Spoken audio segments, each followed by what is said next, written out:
I talked a bit about um, uh, Benjamin Franklin, and I'm not sure I made the point of why we were talking about Benjamin Franklin. So let me share this with you.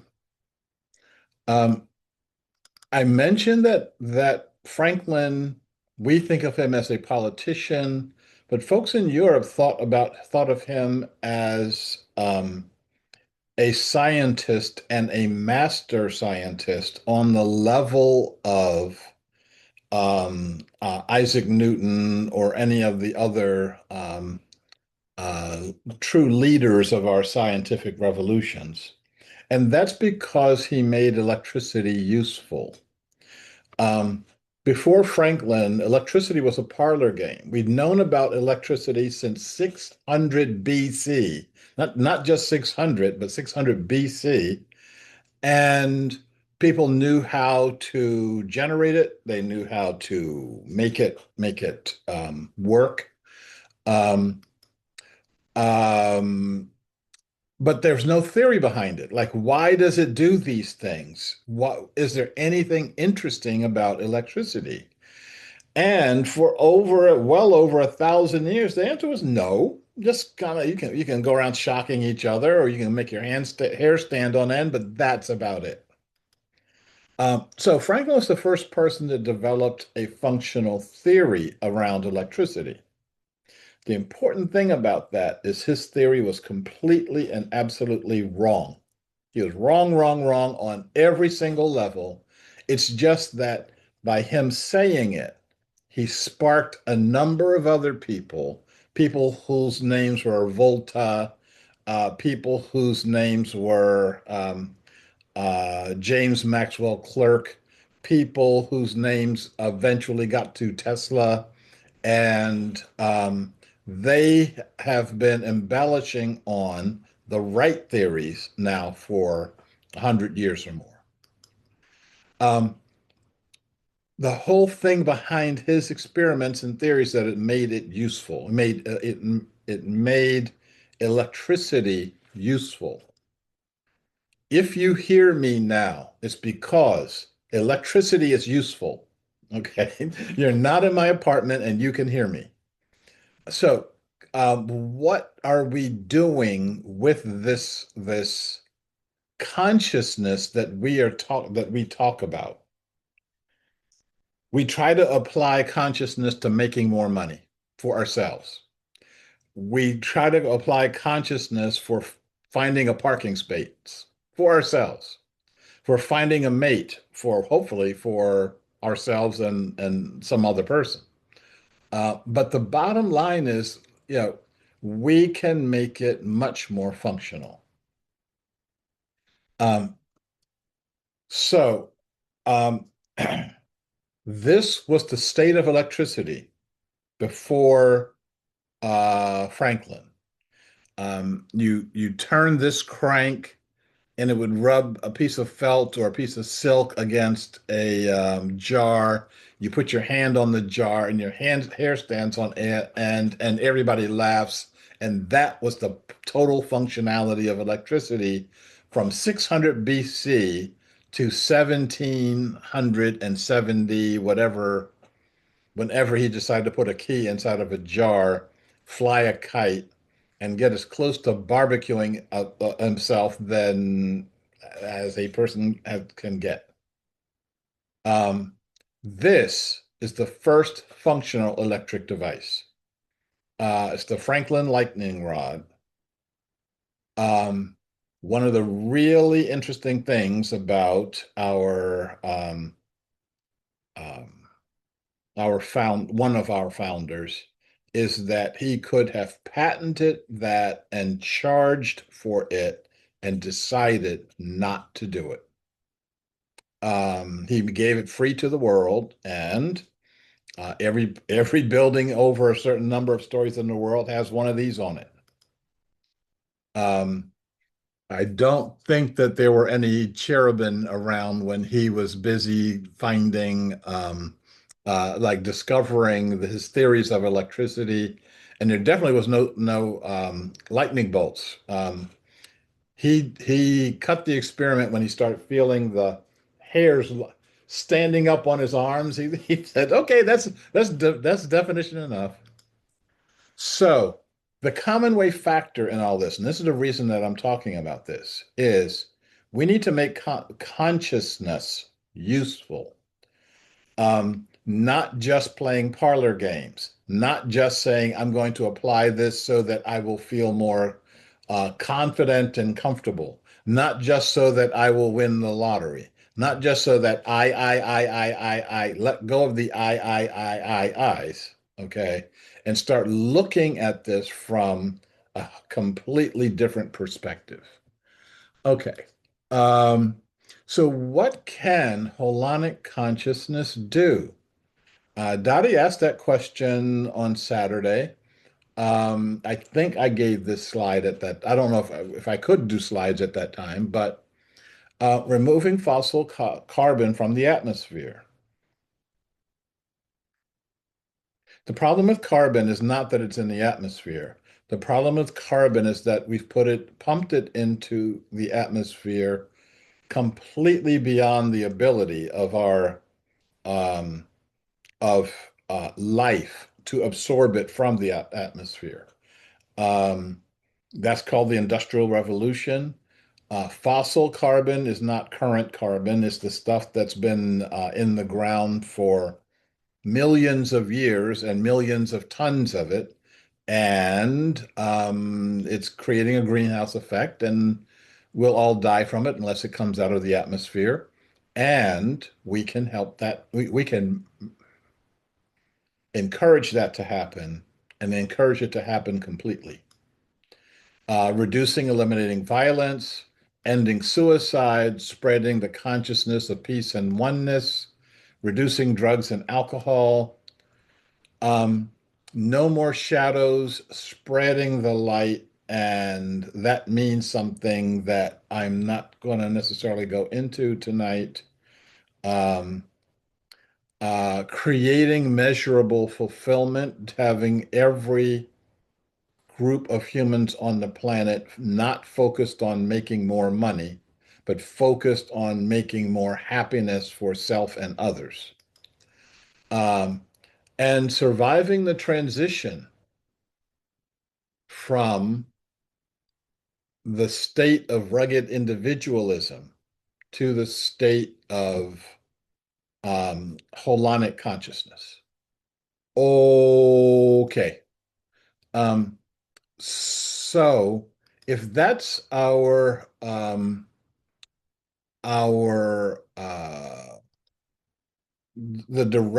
our direction for ourselves over the course of the next 20 years, because if we don't hit this in 20 years, we won't get another chance to do it.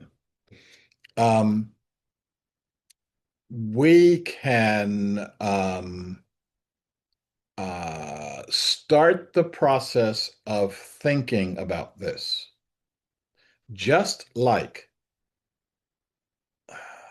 Benjamin Franklin's ideas and theories on electricity were wrong, but him having the ideas and the theories was the thing that sparked us into a whole new way of thinking about our reality. The ideas behind holonic consciousness, the ones I've shared with you and the ones I'm going to share with you tonight, and the ones that you may have yourself, all of them may be wrong. But the fact that we're thinking about it, the fact that we're dreaming about it, the fact that we're holding it in our hearts now means that we're on the path to something that we can deal with. I'm about to ask us a question. So this is I want to say one more thing, and then I'm going to ask us a question. Um,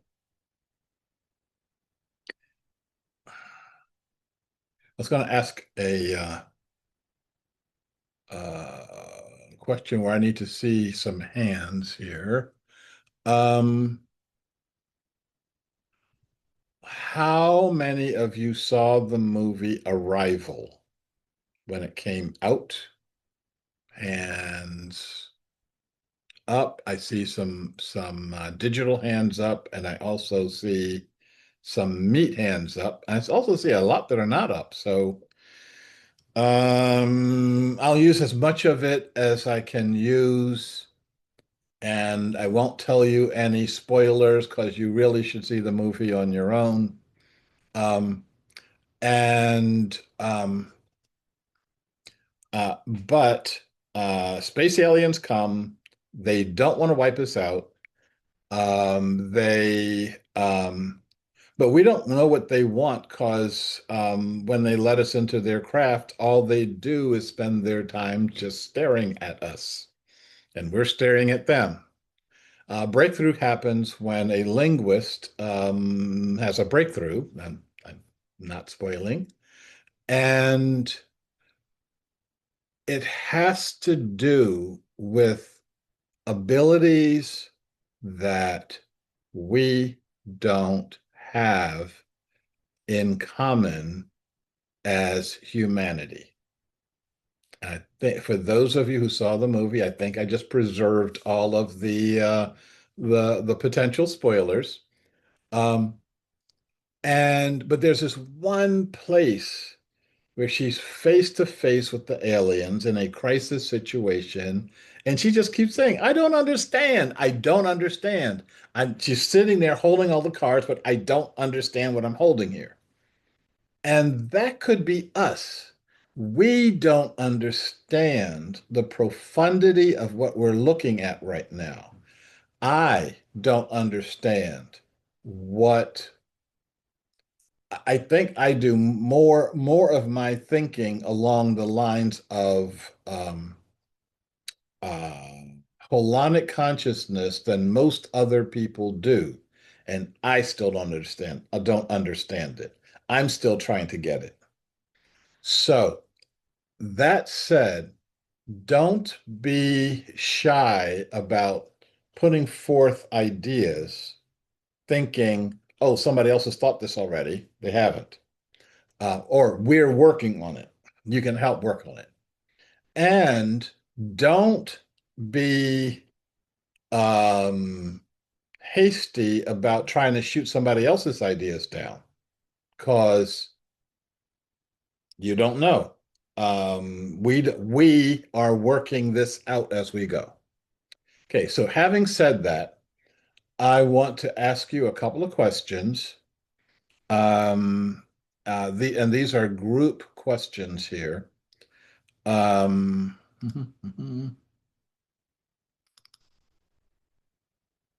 okay, so number one, what do you believe a holonic human consciousness can do?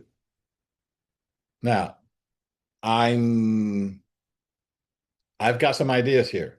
You've got some ideas here. We all have experiences from our past here, and so we've got some things that we can do. What do you believe a holonic human consciousness should do? Um, what are the what do we need to develop the techniques for? And then third, what do you believe a holonic human consciousness should not do? Now, I've said to many of us, the books that I've written, this is Chronicles of the Awakening, but the one that came before this is Chronicles of the Upheavals.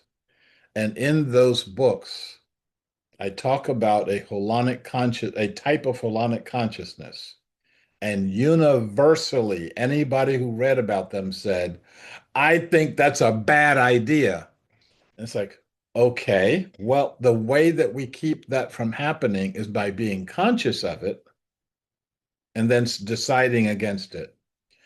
If what you if you don't want to think about this, then what you're going to wind up with is um, the same way that most human beings don't think about AI, but finding it jammed down their throats.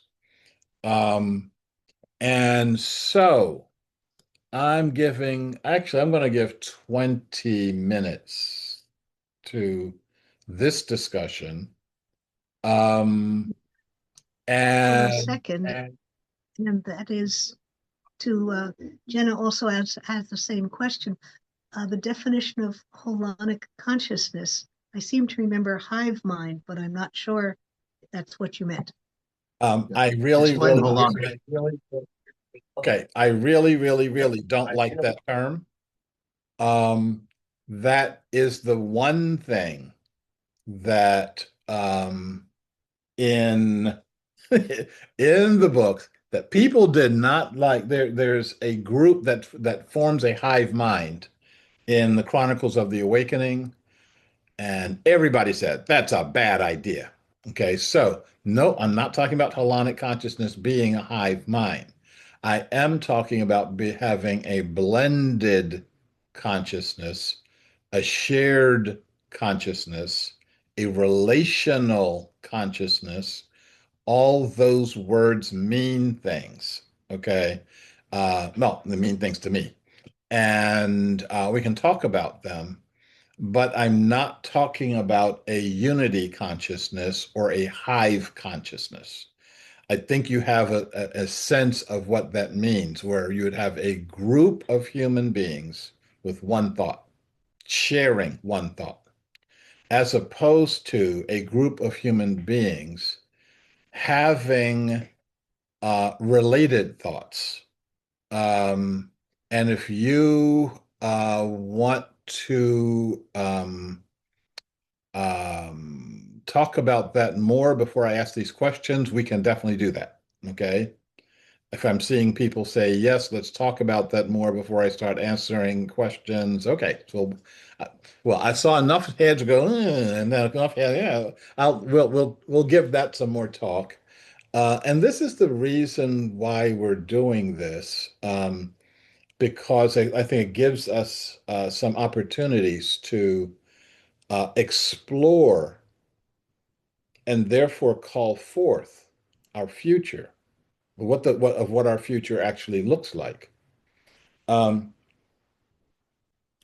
so um, we one of the elements of holonic consciousness is us just being able to access the consciousness of another being.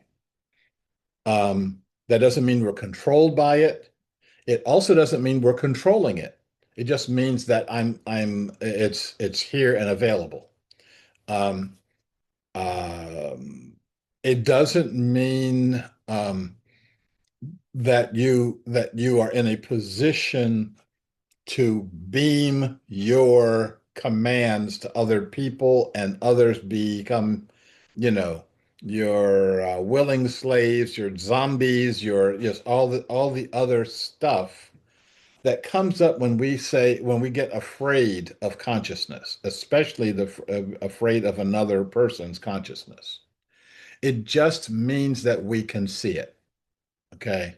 Now, the next level of it is having some relationship to it, being able to do something with another being that we wouldn't normally be able to do with them.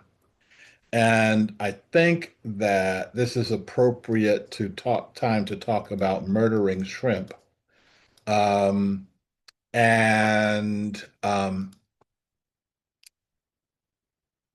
This is something that some researchers did some years ago.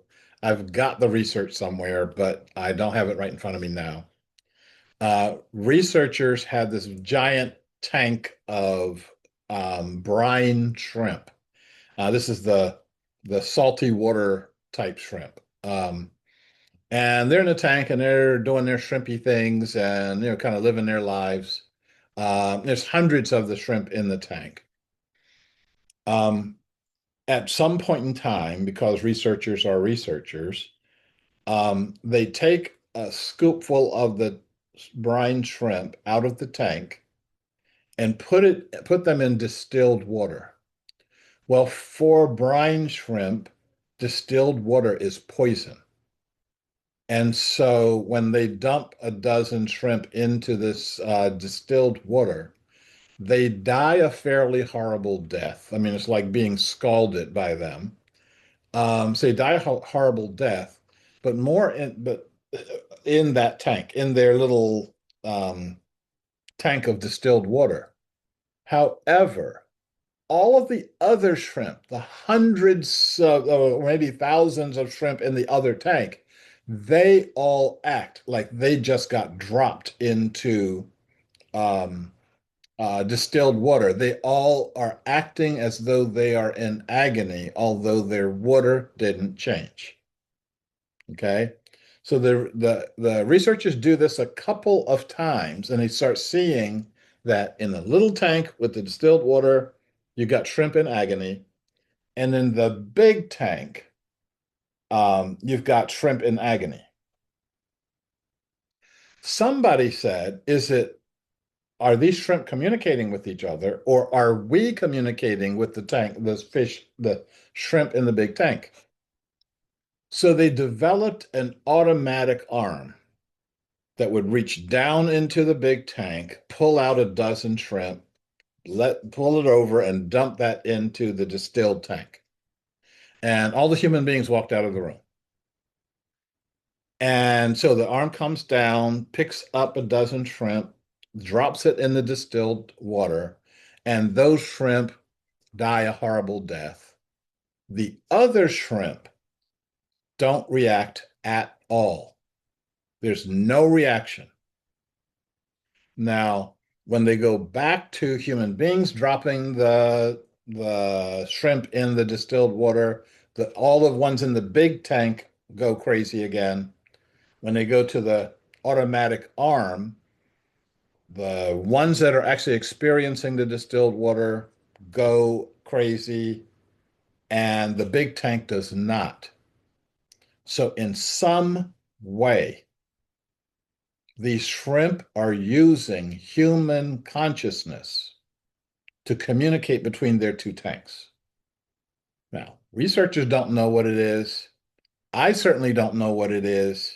I don't know what the conditions are, but obviously, human consciousness is a factor here.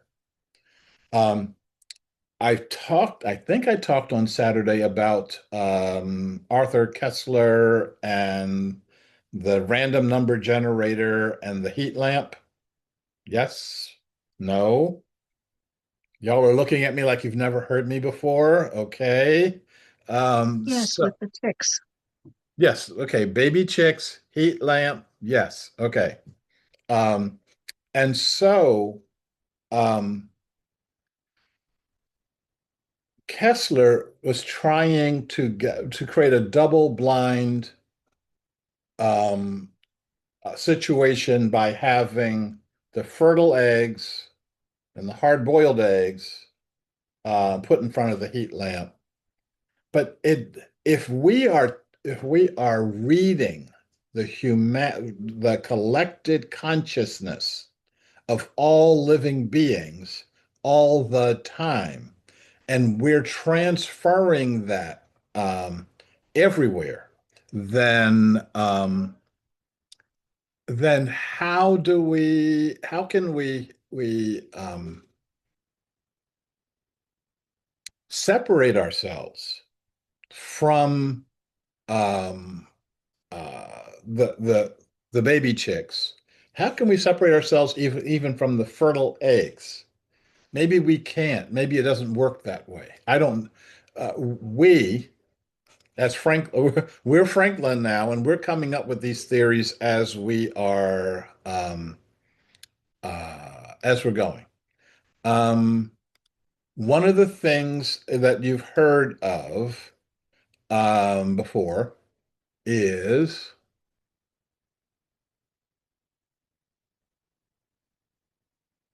mirror neurons.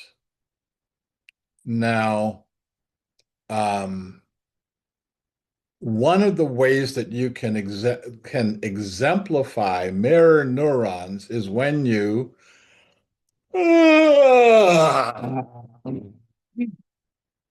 okay. I don't know how many of you either felt like yawning or suppressed a yawn or yawned out loud. But when one person yawns, I'm sorry, when one being yawns, other beings yawn around them. If your dog yawns around you, you'll start yawning. If you start yawning, your cat will yawn around you. Okay. Now, the scientific term for this is mirror neurons. And what the mirror neuron says, theory says, is I see you doing this with my eyes. These eyes relate back into my head and stimulate the parts of my brain that are related to yawning. You've got to develop that kind of a theory when you believe that your consciousness stops at the bone of your head. If, though, you recognize that neurons are just all bouncing all over the place, and what you call mirror neurons is you borrowing somebody else's neurons. I can hear one of my neighbors walking down the hall. They're using my neurons. I can hear people out in front of my building. I'm using their neurons. We're sharing. And if we can actually consciously make that sharing,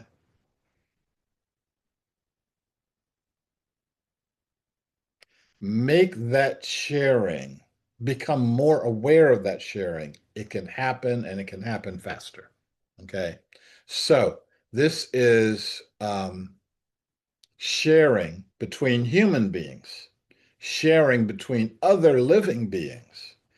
Um, uh, One of the things that I noticed when I spent a lot of time in Sri Lanka, working with Sarvodia, a very, very different culture from me. And one of the things that was very different for me was that if I got sick and I spent a lot of time with it, I got colds, I got bad stomachs, I got lots of other stuff. If I wasn't feeling well, all the Sri Lankans would come over and they would come into my room and stare at me. And I'm like, can I help you? And they're like, no, we just heard that you're sick, so we came over to stare at you. And I'm like, um, not my culture. And they didn't want to hear no for an answer. So one time I was really, really out of it. Oh, when I'm really out of it in my apartment, I just locked the door, and that would they wouldn't come in. But I was in another part of the organization, and I didn't have a door with a lock on it. No, I did. I locked it from the inside, but they will climb through the window if they hear that I'm sick. So I did not want to be bothered. So I locked my door, and there's this latch on the window. And so I locked the window, and I heard the door rattle, rattle, rattle. And I'm glad I locked it. And then I heard the shutter on the window rattle, rattle, rattle, trying to get through the window. I'm glad I locked it. And I saw this hand come up under the window and reach for the lock and pop the lock on the window. And the window opens up. And this guy climbs through and says, Mr. Sharif, you've got your door locked. And I'm like, oh, silly me. How did that happen? Come on in. And he opens the door, and everybody else comes in and stares at me. Okay. Now, what I know now about holonic consciousness is that he wasn't just staring, that that um, the we were exchanging health and harmony and balance. And as for those of us who were live for the uh, on Saturday, you know that the one of the things we do in our catalyst meditation is um, uh, wishing health, harmony, and balance among all living beings. And all of us get to experience that, and all of us get to transmit it. So every day that we have our meditation, um, and I'm looking for, here we go.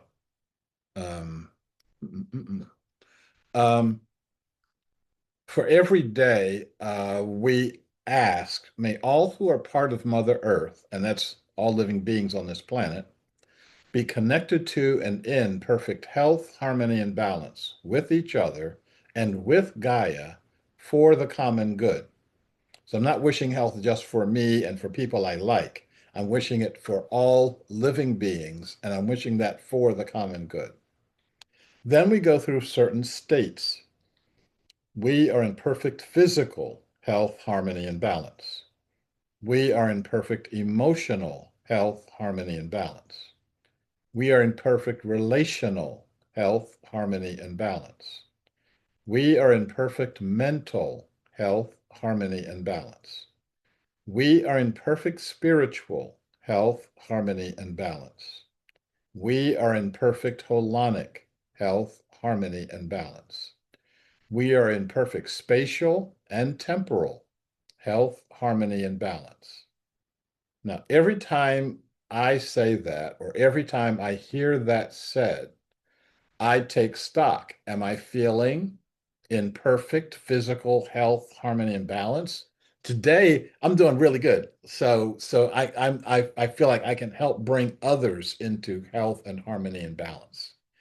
Emotional, relational. Now, in relational, what is our relationship here? Um, Mental health, spiritual health. Um, this is to encourage all of us to move to the highest level that we can deal with and to share that level with as many beings as possible. Okay. Um, this is another pause here for us to uh, ask a question and or offer a question. We know the drill. And I've been giving you some operational definitions. I don't want to give you a hard and fast definition yet. I think it's important for you to put your finger, this is like wet concrete. You get to put your fingerprints in this. It's not, um, you know, Benjamin Franklin getting out there with a kite and a key. It's all of us doing this and all of us able to lend themselves to this. Let me, Paul, see your hand is up, but I want to go ahead and get Esther's question. Um, she's asked, is holonic consciousness like Carl Jung's collective consciousness?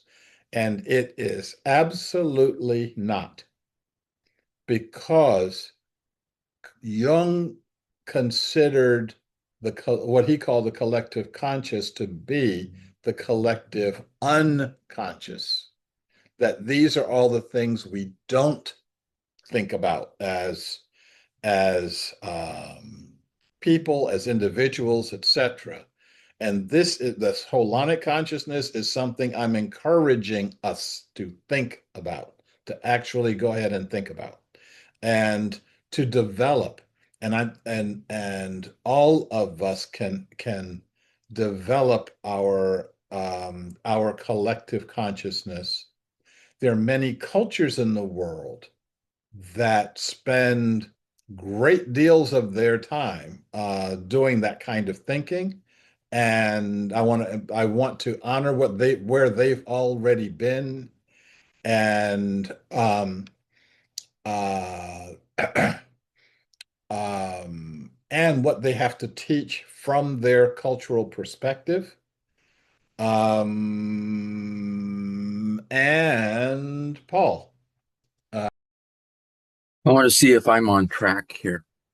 I had an experience, it's been a few years back, but at the beach at my house there, I was out on a walk. I walked up on a bridge that goes over a small creek, noticed the herd of elk, which was probably 2 to 3,000 feet out out in the bay, away from me. And it was a whole herd, and with young ones, their mothers, and grazing. One young one raised its head, looked around, and I was just standing at this bridge looking out at them. And that calf followed the trail up the creek onto the bridge that I was standing on, stood by my right side, looked up at me, nuzzled me, and I mean, nothing was said. I didn't say, I was just there, and stayed in that position for probably a good 5 minutes, 7 minutes. And then the calf turned away, walked back over the bridge, back out to his mother. Is that the kind of consciousness you're talking about here? Yes. Number one, congratulations. Number two, yes. Um, so you remember me walking on the path, and I was telling you how narrow the path was. And we had gotten to what I call the temples of Tara. This is where I spent my time in the abandoned temple. I it could have been a Buddhist temple, but it could have been old enough to be a Bon temple, which is the religion that in the spiritual practice in this region before Buddhism showed up 2,500 years ago. And if you can see my cursor, this is the main complex. This is walking up from the river, and there's this steep cliff that's partly human made, and it was eroded, and getting me up there was quite an issue. I never got down to this level right here. And um, these flags here are flags I put there for the over 100 people that provided the money in a crowdfunding campaign to go there and be in these caves as part of my journey for the sacred civilization. And I talked about that on Saturday. Okay, so this is me. I'm standing in the cave and I'm looking out, and this is what I call the porch. I sit here and kind of was meditating across the river, and here's the river right down here. And on this hillside, there were yaks, and the yaks. Like you can see all the vegetation over here. It's like, what the hell do they eat? But they were busy kind of doing their yak thing. And I was busy um, uh, looking at them. And I was really intensely looking at them. The five of the yaks walked to each other, and they literally put their heads together. So they're standing in a circle, and their heads are all within touching distance of each other. And I'm thinking, that's kind of weird. I don't know. This might be everyday yak behavior, but I just thought it was kind of strange. And as their heads are here, I saw one of them peel off from the five and start walking to the river. Um, I'll show you again where the river is. Um, so the yaks are kind of up this way. He walks to the shore of the river, and this is a very fast-moving river at this point. And this yak gets in the water. Well, this water is so swift, it picks him up. The river's going this way, picks him up, turns him over, and um, it's about to go around a corner where I can't see it. And when it goes around the corner, it goes over a waterfall, and that's the end of the yak. So before it gets there, it pulls itself up on the same bank, on the same riverbank. So, and walks back up to the other four. And so I'm like, whoa, what the heck was that all about? Why does that yak want to cross the river? So I start staring again at these five yaks who are doing this, and a different yak walks away from the group, walks down to the river, and walks into the river. And by this time, I'm standing up and I'm like, what the heck is going on? The first one almost dies. This one gets in the river and again is tossed, turns over, gets nowhere near my shore, and manages to get back up on the dry land before it goes over the waterfalls. And I am looking at them and I'm asking the question, what is different about these two banks of the river that look like the mountains of the moon? I mean, there's like almost nothing growing on them. And I realized that the only thing that's different is that I'm on this side of the river. And so I said out loud, cancel, cancel, cancel, don't come over here. And I went into the cave thinking that maybe a few million tons of rock would block the signal. And I stayed in the cave for about 10 minutes, not thinking about yaks. So I stopped thinking about, yeah, thinking about anything other than yaks. And I went out, and these yaks had repositioned themselves on their bank, and they're doing their yak thing, which is not paying any attention to me. I think that it wasn't just that I'm a human being, because they encounter human beings along these paths. I think that it was the quality of consciousness of that human being. And Paul, I would say that it wasn't just that you were that a human being was on the bridge. I think that it was the quality of your consciousness okay, that there's two things going on here. Number one, it called the calf over.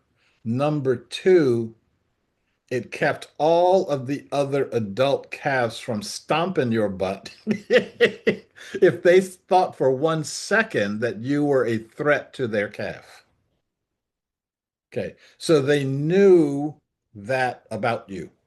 Okay, and you were um,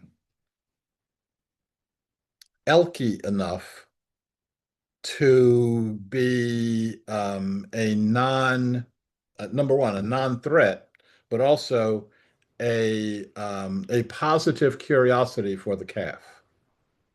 And I hope that makes sense for all of us. Um, Somebody wrote a lot of stuff here. How do we develop and grow holonic connections in consciousness?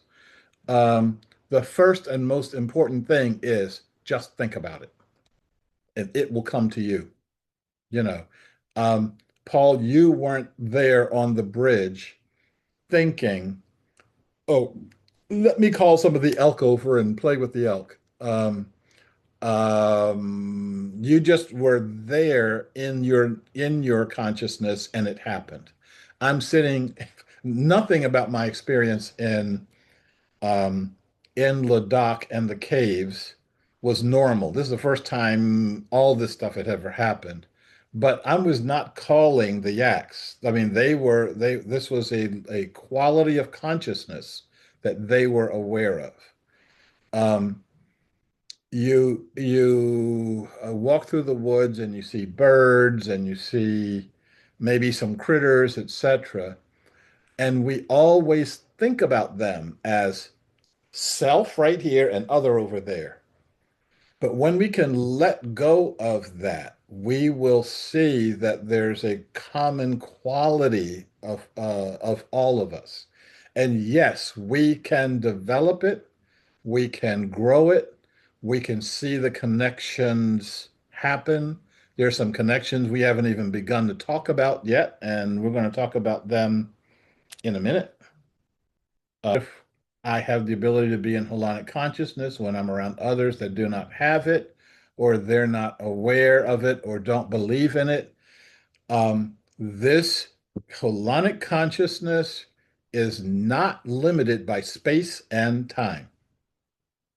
Okay, so can be, um, you can practice your consciousness with other people around you. You can also practice it with people who are nowhere near you. You can practice it with other beings that are around you. And you can practice it with other beings that are nowhere near you. Okay, so this means we have to let go of a lot of what we are taught about Solon consciousness. And that is a pretty tall order. Okay. Billy says, appears to me that having holonic consciousness is simply being a human being. Human beings by nature are intelligent, compassionate, cooperative, kind, and have empathy. Unfortunately, wonder, wandered far from our true nature. Maybe this is more of a remembering and removing a thick layer of muck and mire. We definitely do a lot of muck here. Um, Also, we have humans that are no longer being human beings in a true sense, and some that even become hybrids, for lack of a better word, such as psychopathy. Um, I'm going to say no. Being a true human being is really helpful, but I think that you can be a true human being and not have any awareness of holonic consciousness. I think that we can be true human beings. We can be intelligent and compassionate and cooperative and kind.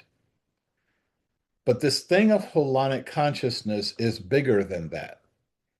Um, it's letting go of the notion of this bone that's here. Right underneath this skin is a bone.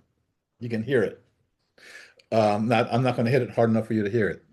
Um, and um,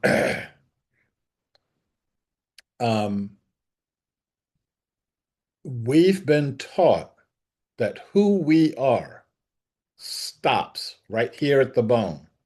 And the only way you're going to find out about Sharif is when Sharif talks to you or shows you pictures or whatever. What I'm saying with holonic consciousness is um, we can be open to receiving and we can be open to giving consciousness outside of that. Okay. Um, the But Billy asked another question. Can we be aware of holonic consciousness without being a true human being? I think the answer to that is no. I think that once you've pulled your consciousness out of the picture, um, the other beings, and I'm gonna use Paul as another example here. Um, the other beings that could see him on that bridge would send the telepathic signal to the rest of the herd saying, threat, threat, threat, don't go over there. And nobody would have walked over to where you were. And if you started walking toward the herd, the security agents in the herd would start moving the herd away from you. Okay. Um, and so our ability to um, be interactive with these other beings is, I think, a really important point, and it's something that I think is an indication that you've got this going on. Dottie, let me get your hand, and then let me tell you about Uguduwas. So, Jenna was actually before me. I thought Jenna, I read your questions. I don't know if you had more questions or not. I really love the story, the experience that, is it Billy? No, Paul, that Paul had. And I have a question for you because there are times where I'm walking or hiking in a natural area. And for example, I'll see a group of deer or even just a single deer. And I'll stop and be still and I'll be thinking, I'm safe for you. They stare at me and then they just move on. But I don't have the experience of them stepping up to me. When I'm walking in the neighborhood and elsewhere, I notice that very young children, still in a stroller, will turn and look at me. There could be other people around, and I often wonder, what might be going on there. I also notice this with people that are walking dogs. I can be on the other side of the street and the dog is focused, whatever it's doing on its walk, and it will suddenly turn and look at me across the street. Is that part of what's going on, or am I making this up?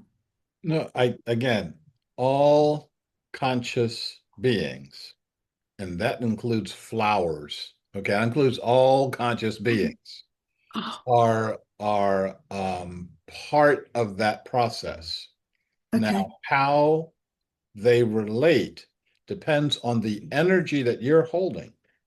Okay. Um, one of the things I have trained myself to do is to not pay attention to dogs because people pay so much attention to dogs in our society, and to pay attention to children because people don't pay any attention to children in our society. It is pathetic when you see people, if somebody's walking a dog and and a child in a stroller, people pay attention to the dog and act like that stroller is empty. The only time they pay attention to the contents of the stroller is when there's a dog in the stroller. So So I make sure I make eye contact with that child. This happened just a couple of hours ago at Mhm. I was sitting at the coffee house thinking about this, and this kid is on the other side of the window, and he is staring down my throat. And I realized, oh, okay, you're there, and I got you now. You don't have to smile. It helps to look pleasant.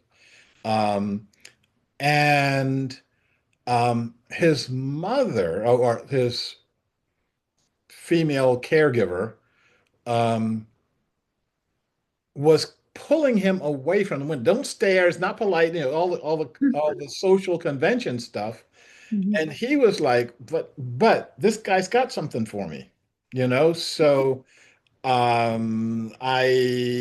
opened myself to the stare, and the kid got what he needed, and I got what I needed, which is material for tonight. Okay, Dottie. What, oh, can I share one other thing Quickly. quickly? Yeah. Um, my birthday's in the winter, and this year my birthday was part of that big ice blizzard that came to the Northeast. And I was sort of bummed out. I was stranded in the house. It's like my birthday didn't exist. And my Christmas cactus didn't bloom in December or early January. And I talked to my plants and I said, would you possibly be able to? No, actually, this was before the birthday. I had just said to, would you be willing to um, create a bloom, even if it's just one bloom for my birthday? And the plant actually did that. Yeah. Just one. Um, Number one, yes. And number two, um, we will start making progress down on this road when we start recognizing that this isn't even the beginning of the hard stuff or the connected stuff. This is sparking. This is like you walk across a rug and the doorknob shocks you. What I'm talking about is developing holonic consciousness at the megawatt level of being Yeah. able to do things like move a mountain, and the mountain actually moves, to actually build and cut the stones of the pyramid without any moving equipment. And I'll show you about what that means in a minute. No, Janet, I need to get to Dottie and everybody else too. So Dottie. Well, this isn't a move the mountain story. Just a minute. Isn't a move the mountain story, but several years ago, I went to a women's retreat down in Joshua Tree. I don't know how many of you have been there, but they have these huge rock formations. They look like rock people. And one of the people who was leading the retreat talked about rock people, and I didn't kind of know what she was talking about, but we spent the day in a cave doing these ceremonies. And on the way back to our lodging, we were driving by these rock people, and I was kind of in an altered state because I'd been participating in these workshops or these ceremonies, and I could see the rock people, and I could feel them, and I could feel that they acknowledge that they recognized me. And what I felt from them was this huge, just an overwhelming love. And tears were running down my face because I'd never felt such love before from these rocks. And it's like they could tell that I recognized them. And then since then, I've been in other situations where we've had rocks like that, those kind of, and I can see them still without being in an altered state. So anyway, that was an experience with rocks, knowing that they are also sentient. Um, yes, and um, being conscious of our state of consciousness. Um, the That stuff is important. Let me share with you a little bit more about rocks here. Oh, because one of the things that the pushback you're gonna get is, um, in terms of holonic consciousness, is everything in the universe is conscious. Um, um, what's his name? Rupert Sheldrake. Look up, go to YouTube, put in Rupert Sheldrake and put in, is the sun conscious? Because he has a very powerful article that posits the issue that yes, the sun is conscious in ways that there's no way we can communicate with it because the scale is so different. Okay. I'm just trying to get us to communicate with the beings that are inside our guts. Okay. And this is actually one of the beings that we um, open ourselves to in the Catalyst meditation every morning to be we are one with the beings that are on and in our bodies. And once you get there, you can start the process of saying, okay, are we really conscious here? So let me share with you.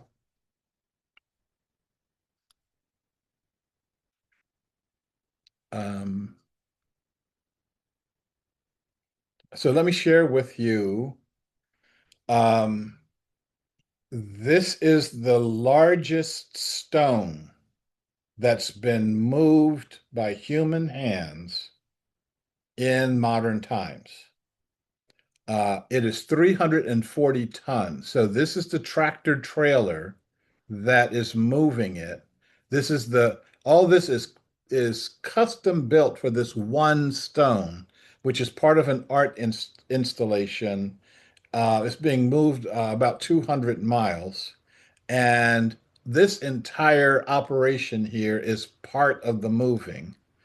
Um, the trailer is about 300 feet long for this one stone, 206 wheels, and there are six trucks hooked in series with each other, pulling this thing at 8 miles an hour. Okay. Now, that's, oh, and so this is the art installation. See if I can go back for a second. You see the clearance on this stone here? That's as high in the air as they've ever gotten it. Okay, they got it up that far and then they carried it. When they got it to its location, they dug out from under it so you can walk under this stone, which is the big deal. This is the Los Angeles Art Museum. That's called art, by the way. Um, and it's big enough for 15 people to gather underneath the stone. And again, the highest in the air they've had this thing is about 4 feet. It's in the Guinness Book of World Records for the largest stone moved in modern times, 340 tons. This is called the Stone of the Pregnant Woman. That's 200 people standing on it. Um, these stones are not special, okay? This is Baalbek, Lebanon. This is also Baalbek, Lebanon. This is three of those stones that they used as that they put together as a base. This is a Roman temple on top of it, but the Romans found these stones. They didn't cut them. They didn't move them. They didn't know how to cut them. They didn't know how to move them. Um, and they're not even the biggest ones. This is one of the biggest stones in the world, 3,000 tons. This is a person standing on that stone. And geologists deny that this is actually a cut stone.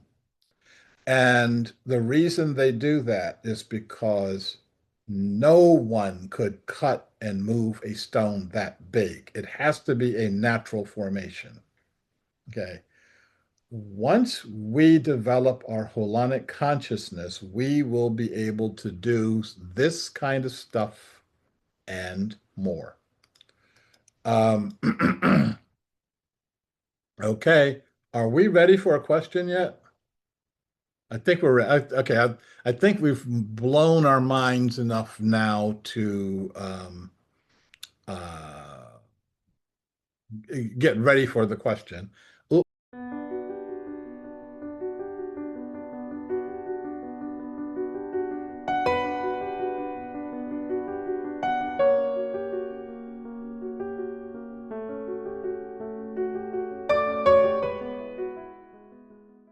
I'd like to hear from someone who heard something that they thought was memorable while you were in your breakout room. Not what you said, but what you heard. Esther, you've got your hand up. Yeah, one of the people in our group mentioned consciousness being a basic truth of the universe. And that really resonated with me. Mhm. Yeah. That, there's no possible way we can be outside of consciousness because consciousness is everywhere. Okay. We recognize that the folks would even be gravitating toward uh, a meeting with holonic consciousness, etc., is going to hold this kind of energy. I want us to recognize that that is not the popular energy, that's not the majority energy in this society, and that is something that we are coming to grips with right now. Not, oh yeah, consciousness. Okay. Um, I just want us to be um, clear about that. That we're getting clear on that.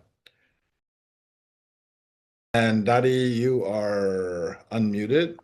Yeah, I have more like a question. So are you saying that holonic consciousness is more like a flavor of consciousness?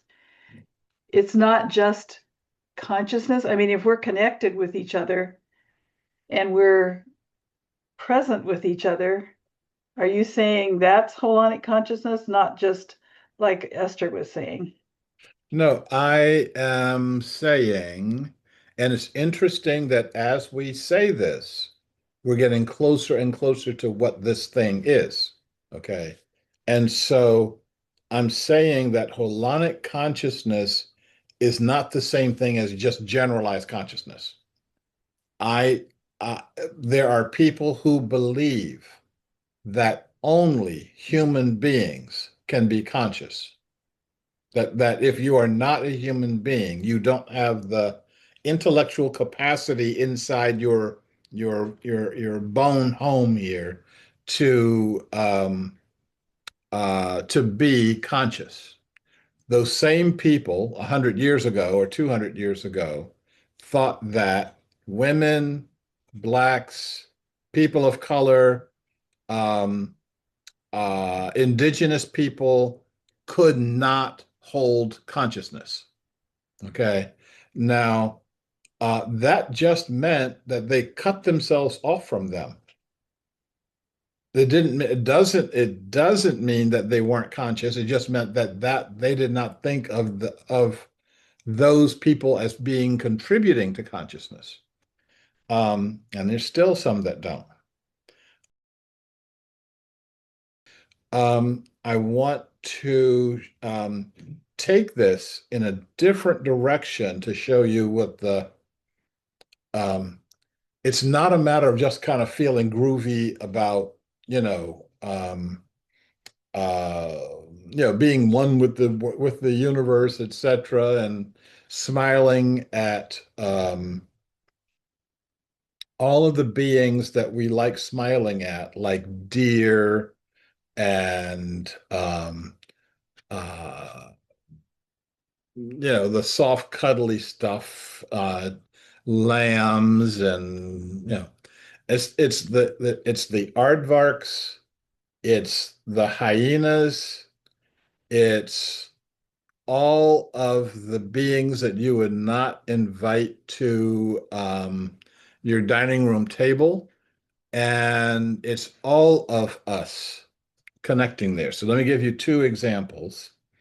One is mine, and one is a Chinese emperor. And I'll give you the Chinese emperor first. I have this story somewhere, but I don't remember the emperor or the epic or whatever. But it was back in the days when there was a Chinese emperor, and in the capital city, was overrun by alligators at the time, and the emperor decided that there was something that he had to do about that. And so, on a particular day, he killed 6 pigs and threw them in the water before this assembly of alligators, and they enjoyed the feast. And he had his the guy who makes announcements um, say to the assembled alligators, "Oh, assembled alligators, you are all over the place here, and you can't be here. You're eating too many humans, and I am inviting you to leave. And if you don't leave, I'm going to kill all of you. And if you, I'm going to give you 3 days to leave. If you need more time, I'll actually give you 6 days. But at the end of 6 days, you should be gone." He was a lot more eloquent than I just was. And at the end of 3 days, it's the account said this huge wind came up, and the wind blew and blew for like a day. And at the end of that day, the alligators were gone. Like no more alligators in this area. Um, I have a much smaller story along those lines. I was living in Sri Lanka. I was living on the second floor of a house in Sri Lanka. And when I came in my house at one point in time, there is an entire ant colony sitting in my dining room. And a mat of ants about this big around and about that high. Okay. I mean, it was pounds and pounds of ants. And so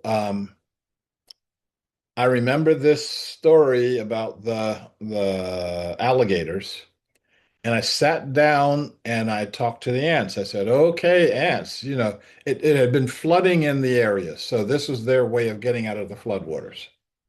Okay, ants, you are displaced in your home. I hope you find another home. I'm uh, I feel for your plight. However, this can't be it. So, um, I am leaving here, and I'm going to give you an hour to go somewhere else. Okay. And I've got raid, and I'm not afraid to use it. I will kill all of you. I don't want to kill any of you. I'm not killing any of you right now, but I really want you to go away. And I'm going to give you an hour to do that. And I left my house, and I left it for 2 hours. And I came back, and there was not one ant in my apartment. And I said very loudly, "Thank you, thank you, thank you. Yeah, I didn't have to kill you. You didn't have to sneak up on me at night and kill me. So everything's working out fine."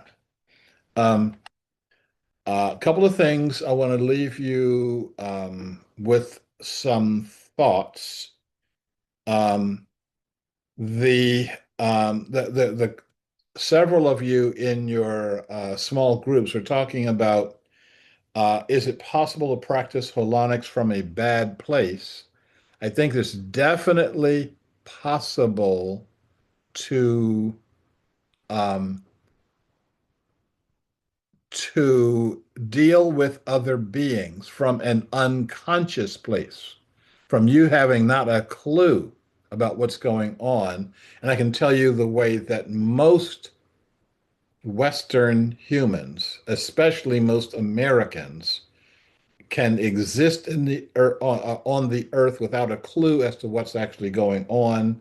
I'm thinking about the people in Yellowstone regularly getting chased by buffalo because they don't believe that the furry little buffalo are all that harmful. The people in Hawaii who fall through the hard lava down into the still hot lava and injure themselves, burn off their feet, etc., because they don't believe in the big signs that say "stay away from here." They don't believe it applies to them. You know, nature can hurt you inadvertently. Nature can hurt you because you are deep inside, you're still holding um, threat and separation energy. Um, I've been in situations where I'm just not holding it and it doesn't happen to me, but maybe if I thought about it, I should. Um, Elephants in India and Sri Lanka, elephants are really big. I know you think I know that, but if you've been hit by an elephant, they're really, really big. I want to give you my experience with what I think was in Agudua. And if you say, what's in Agudua? It's a weird animal that doesn't have an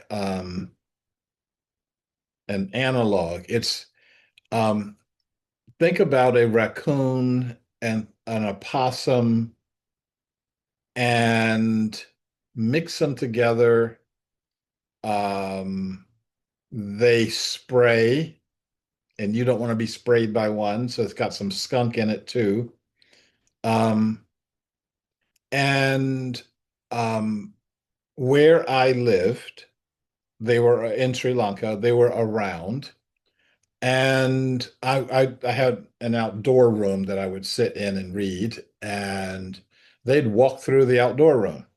Um, because they sprayed, I'm like, hi, keep walking. So one morning I woke up. I woke up before my alarm clock, which was pretty usual there.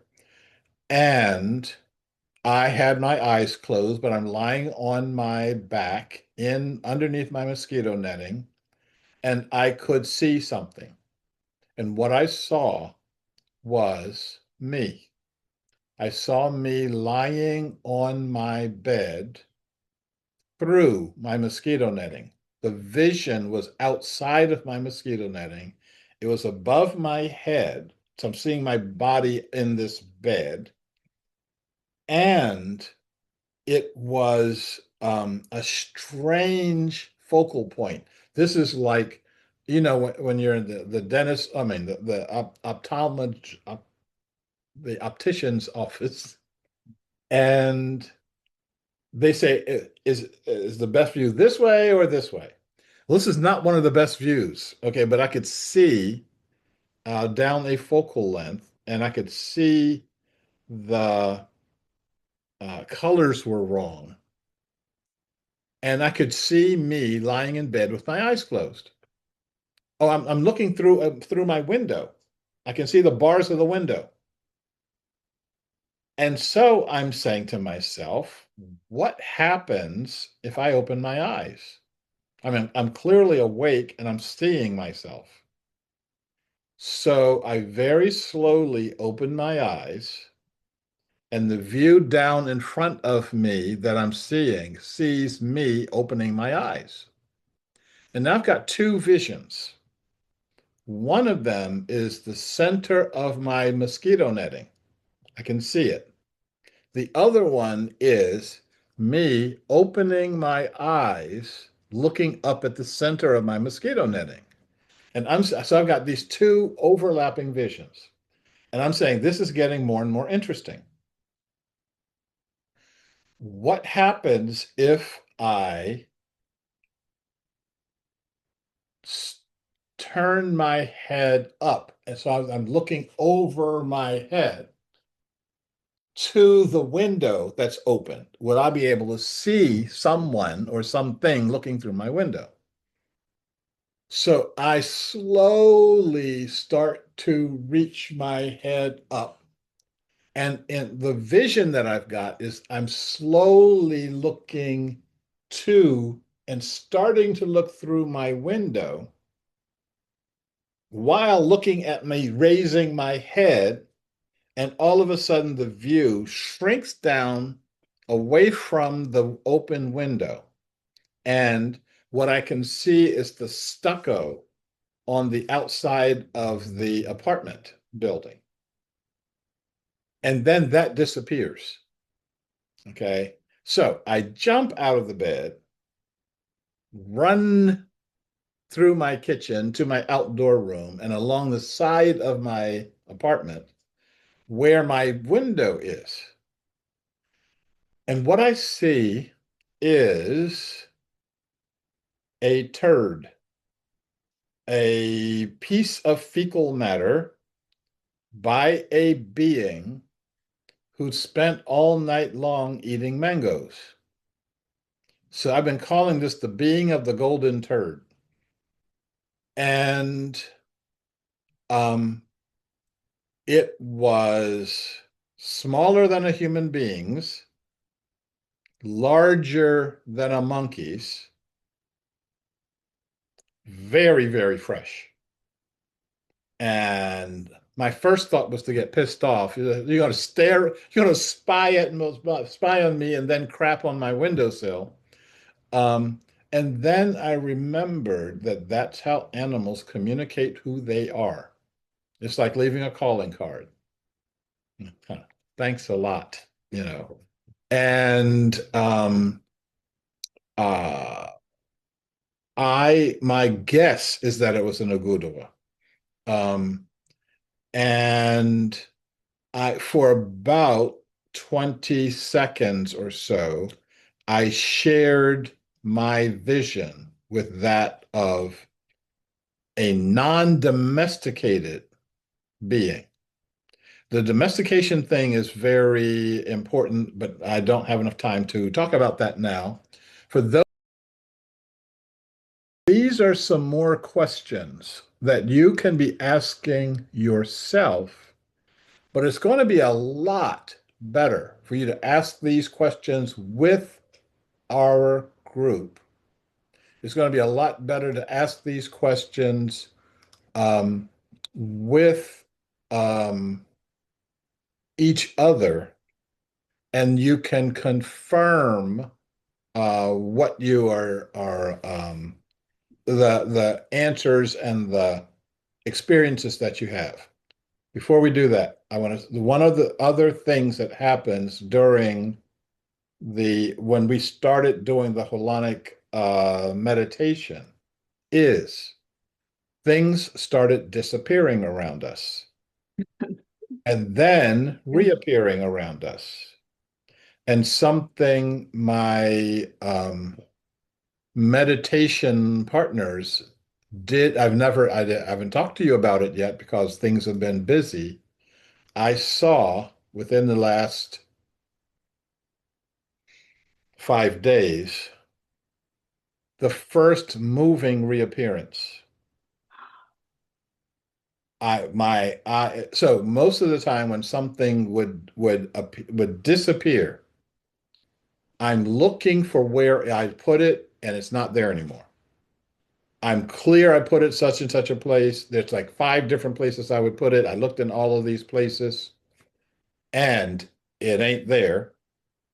I can't find it. And the disappearance has a quality to it. I can feel when if I just forget where something is, it feels like one thing. If I feel that this thing has disappeared holonically, I can feel it. And when it comes back, I can feel it. I can feel it come back before I can actually see it come back. And a week, so I'm talking about like car keys, um, various objects that where I would know I would put them, um, not just my car keys, somebody else's car keys. You feel it. And I have had a slipper disappear from my foot while it's on my foot. If the slipper just slipped off of my foot, and that's a possibility, there's a trajectory that it will follow. Like in front of me, it could hit a chair, it could. No path in front of me contained a slipper, didn't contain it for the sock. I mean, there's really no real trajectory for a sock disappearing from your foot. And it was gone for 3 weeks. And when it came back to the same spot where I had lost it.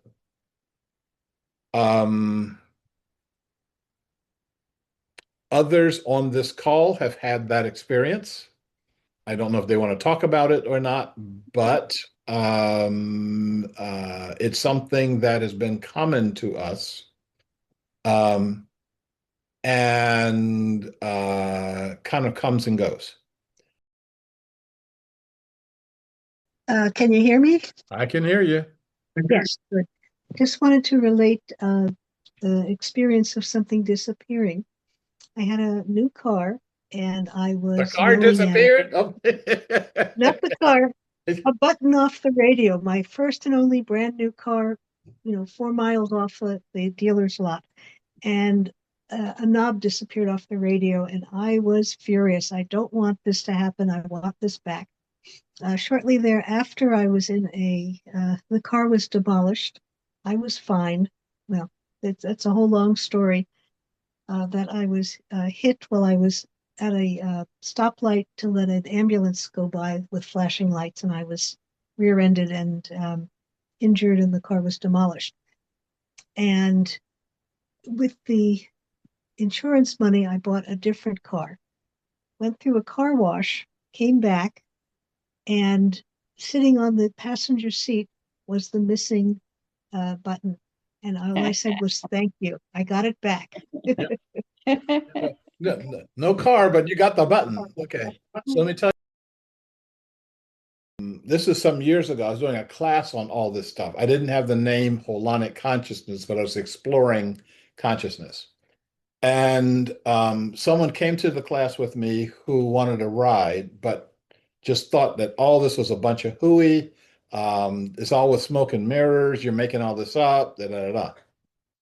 And I said, whatever. I don't have a need for you to believe what I'm saying. Got to my place where she had left her car. Did what she has done for years, which is open the car door with her key, take her pocketbook and toss it on the driver's seat. I mean, on the passenger seat. The strap to the pocketbook wrapped around her keys and got yanked out of her hand and disappeared. There are only 3 possible trajectories. It hits the seat, it hits the floor, falls down between the seats. So she looks between the seats, looks on the seat, looks on the floor, no keys. And the way that it happened, I said, I think that this is a disappearance. There's no such thing as disappearance. There's just, I need to find the keys. So I'm going to make 30 minutes short. She searches for 30 minutes and no, she's underneath the seats. She's in the back seat. She's starting to look in the trunk. And the whole time she's like, this is impossible. This is impossible. And I went upstairs and got her a flashlight. It's like, I want you to take your time here. And after about 25 minutes, she recognized, she says, there's no place that this could possibly be. this must be a disappearance, although I don't believe in disappearances. And when she said it must be a disappearance, I looked on the floor, right in the trajectory where where it would have fallen, and there are the keys. They weren't there 10 seconds earlier. She got her keys, drove away, and I've never spoken to her again. Because that's how you maintain the vision of this stuff can't happen. That anytime it happens, you get rid of the source. Angie, let me get you, and then let me get me.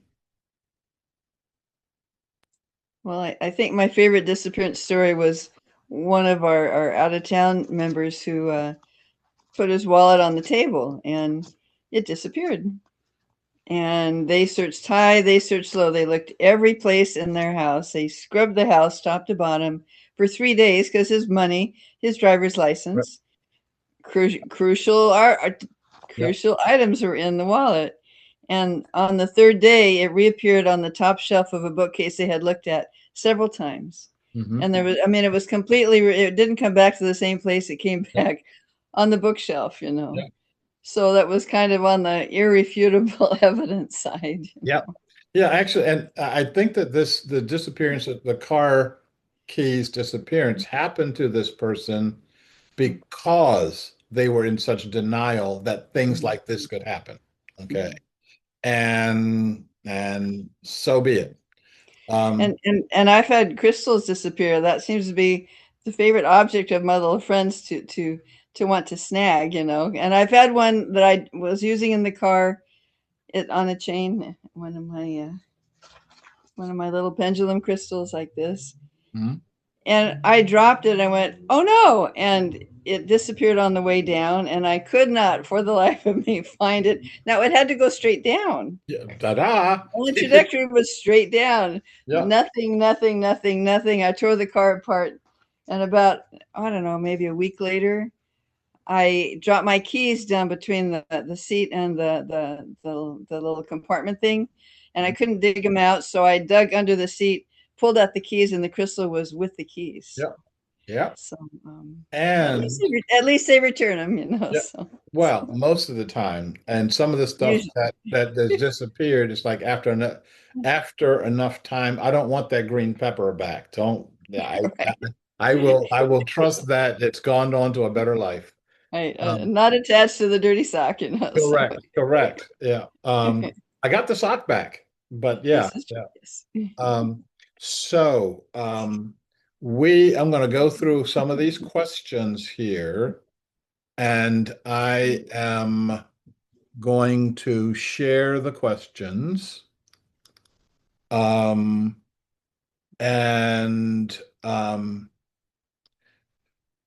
when you are doing your meditation with all beings, while you are in a meditative state, write down the responses that come to you. Ask, what would you like from me? What don't you want from me? These are similar to the questions that we were asking earlier. What do you want to say to me? A lot of times we're being talked to, but we're talking over whatever is being asked of us. From the perspective of the E. coli bacteria in your stomach, what does harmony and balance mean? Not your perspective of beautiful sunshine and flowers and things like that. Many of the beings who are inside your gut have never seen the light of day, never seen sunshine, doesn't know it exists. What do they need to be in harmony and in balance? What would you need from me to be more in balance and harmony? And a lot of times for me, that means making sure I'm taking my supplements and making sure that I'm clearing my systems and I'm strengthening my system. My systems are as strong as they can be. Then do some apologizing. Um, apologize if you call any part of you bad or wrong or evil. That's including when you're not feeling well. About 3 weeks ago, I had the worst food poisoning I had had in uh, either a very long time or ever. Um, not a happy camper for about 4 or 5 days. Um, I still did not call any part of us bad or wrong or evil. You were some of those parts were very, very inappropriate, and I wanted them to be reduced to the level that they were not in my consciousness anymore. But that is different from um, people who call their knees bad because their knees hurt. You know, it's like, okay, well, you don't want the knees to hurt, but that doesn't make your knees wrong or bad or evil. Um, apologize for disrespecting you. You're disrespecting any part of you. Um, think about that when you start thinking about our humanity, and think about that when you are thinking about Donald Trump and the things that you have said and done about a human being. You may disagree with his actions. I actually hope that you do, but that doesn't stop this being from being a child of God. And yes, it takes a lot to say that. I apologize for belittling you. And I also show some gratitude. Uh, each one of us has to do our job. And part of our job is to help maintain the whole. The wolf that hunts down the little antelope and eats it is doing living a part of the web of life. You like seeing things happen a different way, and they don't always happen that way. I remember on one of the nature programs, it was saying that um, an antelope 1 day old has the stamina to outrun a fully motivated wolf and can do that over a couple of miles. He said the only way the wolf can catch that antelope is if the antelope stumbles. And they were, well, to make a long chase short, the antelope stumbled twice. Um, so each one of us has a job to do. Um, we live in a distorted society where we don't have the uh, ourselves in balance, but we can get there by every day saying we're coming into health, harmony, and balance. We each in some way are beautiful. It's taking me a while to get that. And I won't go any further into that. And I got to look at a timepiece. Okay, I'm wrapping this up. We each are beautiful. We each are in harmony at some level. But remember, when we have, all scissors are, it's two knives, and they're held together on a fulcrum point. And because these two knives are rubbing against each other, they have oppositional energy. And that oppositional energy allows them to do things. If you can do this with your arm, if you can bend your arm or bend your elbow, you're practicing oppositional energy. And there are times when oppositional energy is really, really important. And this is that's asking your smaller selves, your bacteria, your arms, etc. The larger self, um, the community of beings that starts inside your gut and goes out into your neighborhood and then your state and then your associations, etc., that you can hold the energy of all of them for harmony and healing. You can energize all of these aspects of your larger self, yourself beyond your body. And I think that's it. Okay, I'll tell you what, I'm going to make it for tonight. Thank you so much for your time and your energy and your interest on this. Let's see where we go. Talk to you at another point in time. Talk to you later.